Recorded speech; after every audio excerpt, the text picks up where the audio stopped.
வியாதிபாத நாமயோகம். So இந்த நாமயோகம் வந்து பார்த்தீங்கன்னா கொஞ்சம் சரியில்லாதான். இதில் பிறந்தவங்களுக்கு வந்து கொஞ்சம் வந்து ஆரோக்கிய குறைவு எப்போதுமே இருக்க தான் செய்யும். ஓகேங்களா? அது தனிப்பட்ட ஜாதக பலன் பார்த்து தெரிஞ்சுக்கங்க. ஸோ இதுக்கு வந்து யோகியாக வரக்கூடியது ராகு பகவான், அவயோகியாக வரக்கூடியவர் வந்து சுக்கிர பகவான். ஸோ இப்போ அவயோகின்னு சொல்லிட்டோம். உடனே அந்த கலரை வந்து நம்ம பயன்படுத்தக்கூடாது. வியாதிபாத நாம யோகத்தில் பிறந்தவங்க வெண்பட்டு ரோஸ் கலர் இந்த ட்ரெஸ்ஸோ இந்த கலர் உங்களுக்கு வந்து ஆகாது. ஓகேங்களா? ஆனால் இதுதான் சிறு வயதுலேருந்து பிடிக்கும், அல்லது அது சார்ந்த உள்ள பொருட்கள் நீங்கள் எப்போதுமே பயன்படுத்தக்கூடிய சூழ்நிலைகள் வந்து இருக்கும்.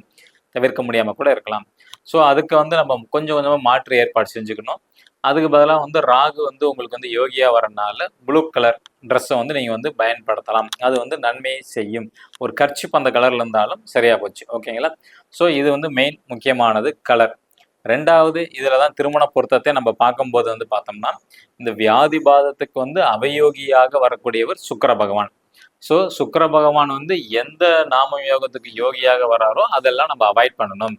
அப்படி பார்த்தோம்னா சௌபாக்கிய நாம யோகம் வரும், வியாகாதம் நாம யோகம், சாத்தியம் நாம யோகம். இந்த மூணுக்குமே யோகியாக இருக்கிறவர் வந்து சுக்கிரன். ஓகேங்களா?